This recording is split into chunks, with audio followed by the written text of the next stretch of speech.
Max sur i24 News. Merci d'être au rendez-vous. À la une aujourd'hui, la Chine engagée dans un combat sans merci contre la corruption. Au nom de la morale, c'est par dizaines de milliers que les condamnations se comptabilisent ces dernières années. Économiquement, le bilan est mitigé. Alors pourquoi une telle fermeté maintenant? Lionel Friedfeld sera avec nous.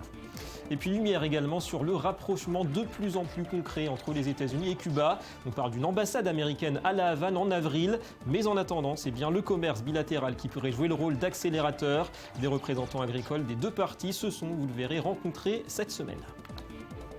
Voilà pour le sommaire. Bienvenue à tous. Avant tout cela, le tour du monde en bref de l'actu économique avec la Chine d'abord. On parlera dans un instant de la lutte anticorruption. Elle est justement au menu de la session plénière annuelle de l'Assemblée populaire nationale qui s'est ouverte ce jeudi. Mais l'information du jour, c'est que Pékin table officiellement sur une croissance de 7% cette année. 7% environ contre 7,4% en 2014, qui reste le chiffre le plus bas depuis 1990. Le ralentissement se confirme. L'inflation est attendue autour de 3%, plus 6% pour les échanges commerciaux. Pour le Premier ministre Li Keqiang, la conjoncture mondiale incite à accélérer les réformes.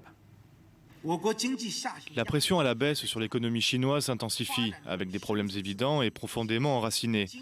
Les difficultés pourraient être plus importantes que l'an dernier. Mais nous restons dans une période de grandes opportunités stratégiques où nous pouvons accomplir beaucoup de choses. Le potentiel est énorme, ainsi que la résilience et la marge de manœuvre.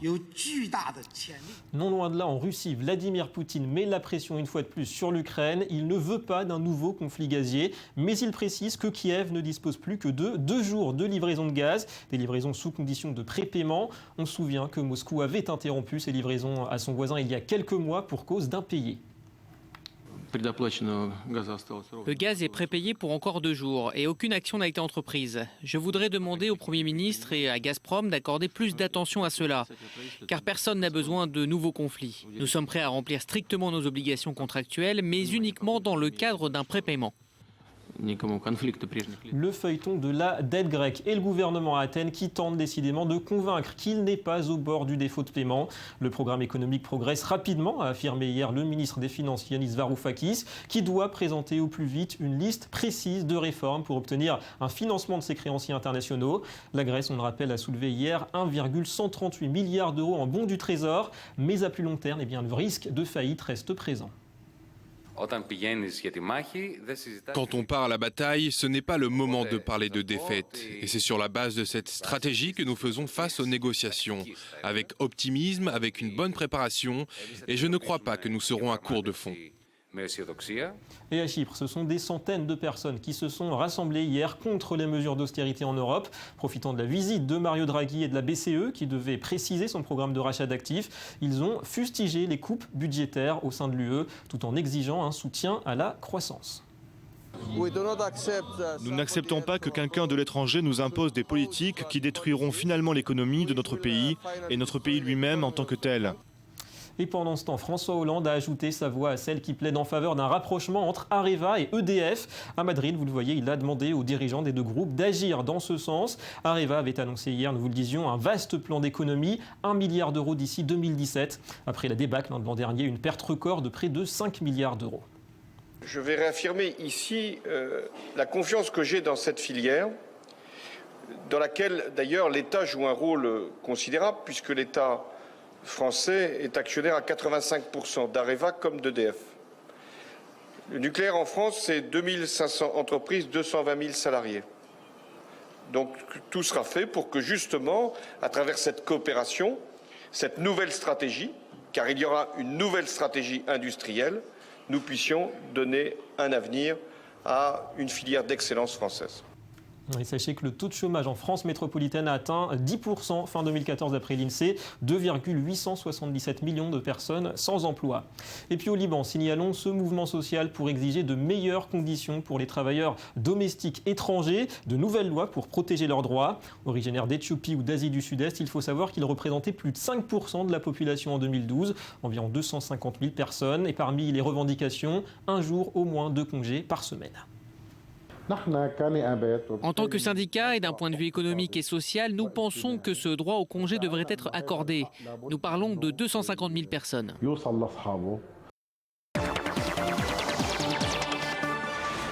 Et on ouvre notre premier dossier. La Chine souffre d'un mal tenace, la corruption. Et rien n'y fait, pas même la campagne retentissante du président Xi Jinping. Des dizaines de milliers de fonctionnaires arrêtés, condamnés ces 2 dernières années. Pour autant, Pékin reste parmi les pays les plus mal classés en matière de corruption. Alors que peut espérer la deuxième économie mondiale dont la croissance, on le sait, ralentit? Avant d'en parler avec Lionel Friedfeld, le point avec Johanna Citruc. Quelques 2000 délégués réunis au cœur de Pékin. Ensemble, ils sont censés représenter un large spectre de la population chinoise pour aider le gouvernement à décider des lois et décrets à adopter. C'est le principe de la conférence consultative politique du peuple chinois. Et pour cette nouvelle session, l'accent est mis sur la lutte contre la corruption. Au cours de l'année qui vient de s'écouler, le gouvernement central a persisté dans son enquête rigoureuse pour trouver les personnes corrompues. Une enquête sans limite, avec une couverture totale et une tolérance zéro. Et nos efforts pour obtenir un environnement sans corruption, sans envie, sans possibilité de corrompre commencent à payer. Depuis que Xi Jinping est arrivé au pouvoir en 2012, son gouvernement dit avoir réussi à mettre la main sur environ 100 000 fonctionnaires et hauts fonctionnaires corrompus. Problème, Pékin n'avait probablement pas anticipé les conséquences de cette campagne. Des conséquences notamment sur son industrie du luxe, qui était pourtant en plein essor, et surtout l'un des secteurs les plus dynamiques de l'économie chinoise. Pour ces 2 dernières années, les affaires ont vraiment été terribles. Beaucoup de ceux qui vendent de l'alcool haut de gamme comme moi, observent une chute de leurs ventes. Cette situation est vraiment grave, très grave. Autre victime de cette lutte contre la corruption, les casinos de Macao. En février, les revenus du jeu de la région administrative spéciale sont passés sous la barre des 20 milliards de pataquès, un peu plus de 2,5 milliards de dollars. C'est une chute record de 49% par rapport à la même période l'année dernière. Selon l'agence de notation Standard & Poor's, une des seules issues pour Macao serait d'élargir la clientèle de ces casinos, attirer plus de Chinois de la classe moyenne et de touristes novices.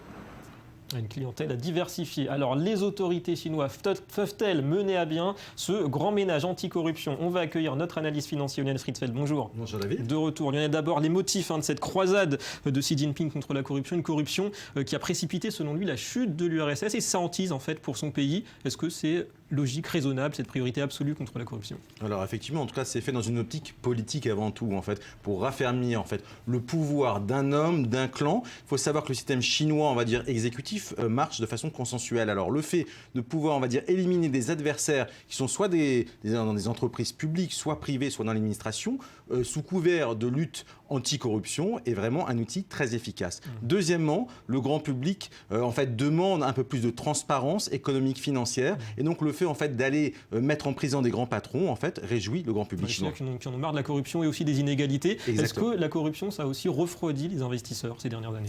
Alors, ça n'a pas forcément refroidi les investisseurs, parce que les gens veulent investir toujours en Chine pour profiter des coûts de production assez bas, mais il va falloir que ça déstabilise un certain nombre de secteurs.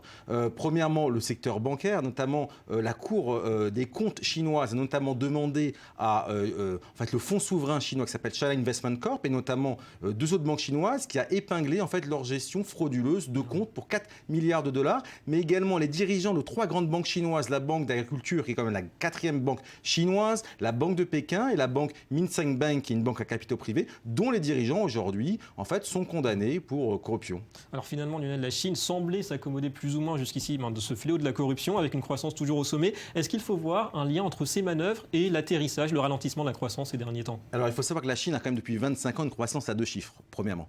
Deuxièmement, l'année dernière, la croissance était de 7,5%. Cette année, elle sera, en tout cas l'objectif est de 7%. Donc en fait, c'est de plus en plus difficile de piloter un pays aussi important d'un point de vue économique. Mais pour cela, il y a effectivement une crise internationale, notamment en Europe. Donc c'est pour ça que la Chine aussi, on va dire, contre-performe un peu plus aujourd'hui. Mais on ne peut pas dire que ce soit la lutte anticorruption, en fait, qui casse la croissance chinoise.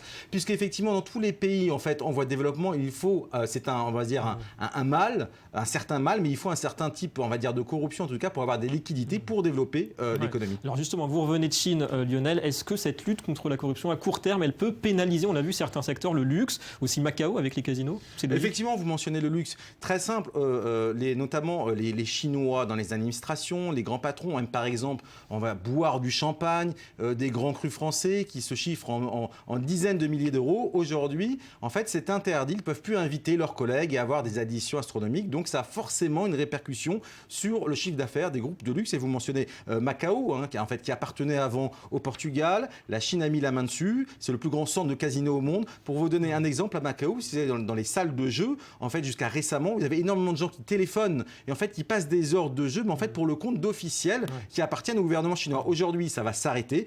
Preuve en est, c'est que le chiffre d'affaires de Macao a baissé pour la première fois en 2014 de moins 2,5%. Ouais. Alors des effets négatifs à court terme, est-ce qu'à long terme on peut prévoir un assainissement et puis une croissance qui repart grâce à ça ?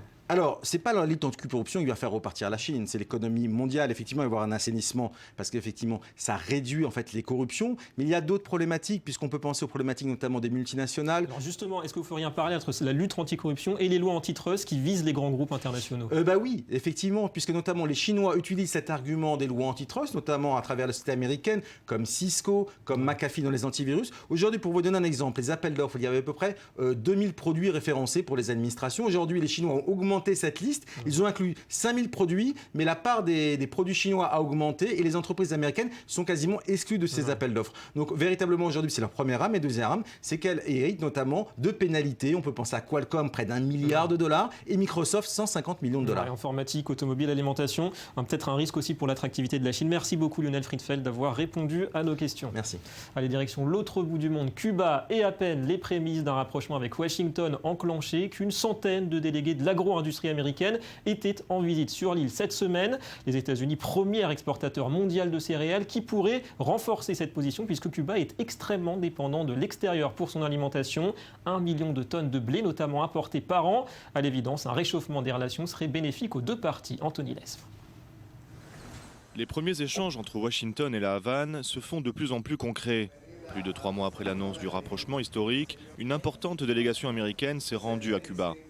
Les représentants du secteur agricole des deux pays ont pu échanger sur une prochaine collaboration. Notre attente est de rapporter des informations chez nous et de continuer à en discuter avec nos législateurs. Tout ceci pourrait permettre de mettre fin à l'embargo. Le pays a besoin d'investissements dans les infrastructures de base pour l'agriculture et il semble que les opportunités soient intéressantes. Mais ce n'est que le début du processus, c'est encore tôt pour l'affirmer. Les propos sont prudents, comme ceux de Barack Obama. Depuis notre annonce, le gouvernement cubain a commencé à discuter des façons dont il va réorganiser l'économie pour accueillir de possibles investissements étrangers. Cela a déjà provoqué une série de changements qui augurent plus de possibilités pour les entrepreneurs, plus de transparence sur ce qui va se passer dans leur économie. Pour l'heure, cette délégation de 95 personnes s'est rendue dans différentes coopératives. Comme dans cette plantation de tabac à Pinar el Rio, une visite applaudie par les Cubains. C'est un honneur et une source de motivation de recevoir une délégation de Nord-Américains à Cuba. Ce pays où je suis né il y a plus de 50 ans et de voir ça, de voir une ouverture, nous sommes vraiment proches d'avoir entre nos deux pays les relations que nous devons avoir. Le marché cubain est proche des États-Unis et représente pour 2 milliards de dollars de débouchés. Une opportunité qui ne manquera pas d'être rappelée par les lobbyistes aux sénateurs américains. Voilà, les arguments sont là et le Media Watch aussi, c'est tout de suite. La revue de presse Écho qui revient aujourd'hui sur une campagne assez particulière aux États-Unis. Bonjour Johanna Citruc. Bonjour David. Alors il s'agit de mettre le visage d'une femme sur les billets de 20 €. Oui, actuellement Dollars. tous les billets, effectivement des dollars, tous les billets américains, donc de 1 à 100 $, comportent le visage d'homme. Et le plus controversé, eh bien, c'est le billet de 20 $, car dessus il y a le portrait d'Andrew Jackson. C'est le 7e président des États-Unis, mais c'est aussi lui qui est à l'origine d'une loi sur l'expulsion des Indiens, d'où l'idée donc d'une association féministe qui s'appelle Women on the 20s, de remplacer donc le visage d'Andrew Jackson par celui d'une femme, une femme au choix parmi 15 qui ont marqué l'histoire des États-Unis. Il y a par exemple la militante Rosa Parks, il y a encore l'ancienne première dame Eleanor Roosevelt. On peut d'ailleurs voter sur Internet, mais plus important que ces votes, eh bien, c'est le soutien qui va être apporté à cette initiative, car si l'association parvient à récolter quelques 100 000 signatures, eh bien,